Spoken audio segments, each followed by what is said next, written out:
CNET.com/live is the place to find your favorite CNET tech shows. From the hottest gadgets to the latest tech news, we stream it live 5 days a week at CNET.com/live.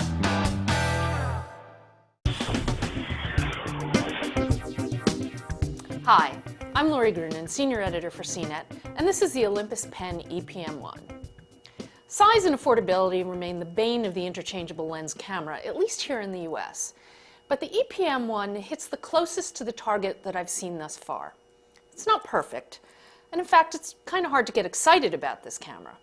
But there's a lot to like if you want to upgrade to the speed and photo quality of an ILC, but don't have a lot of cash to spend. Plus, it comes in a handful of pretty colors. The E-PM1 has a solid build with an attractive body that consciously looks like a point and shoot. My only real problem with the design is the lack of a grip on the front. The brushed metal chassis feels especially slippery as well. It also has a very point and shoot like set of physical controls, which should make me feel immediately familiar to upgraders. These controls include a dial on the back with integrated buttons that control exposure compensation, focus area, flash, and burst mode. There's also a thumb-operated movie record button. You adjust frequently needed settings via the typical scrolling around the edges of the display. In auto mode, it uses Olympus's simplified slider-based scheme for adjustments. The company bundles a small flip-down flash with the camera, just like the NEX-C3, instead of a built-in one like the one on the GF3. But the connector supports an add-on viewfinder, microphone, and other pen accessories.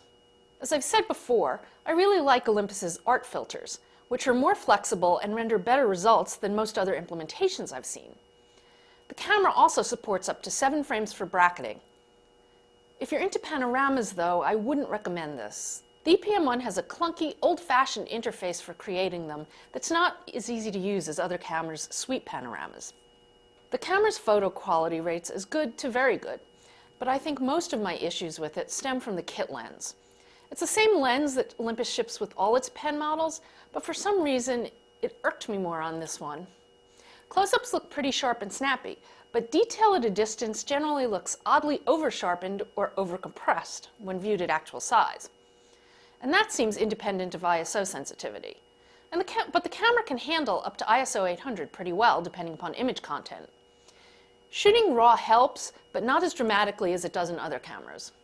I have no complaints about the color or exposure, though. It handles those very well.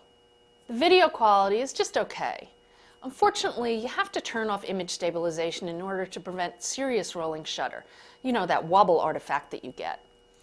But that seems to be a fact of life for video on all cameras that use sensor shift-based image stabilization systems. Still, for the occasional vacation video clips, it'll do.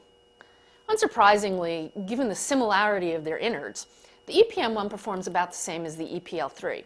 It's solid, but not stellar. While the camera's pretty fast overall and keeps up with the competition, it's really slow on startup, with a big and unusual ka-thunk sound of the shutter.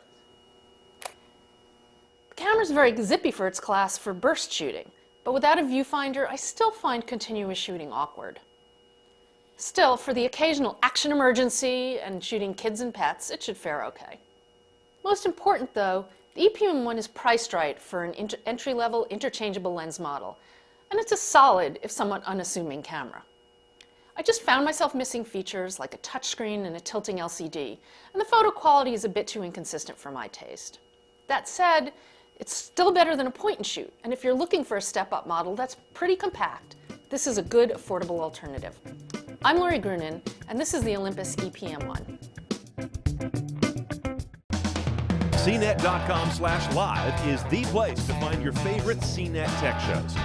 From the hottest gadgets to the latest tech news, we stream it live 5 days a week at CNET.com/live.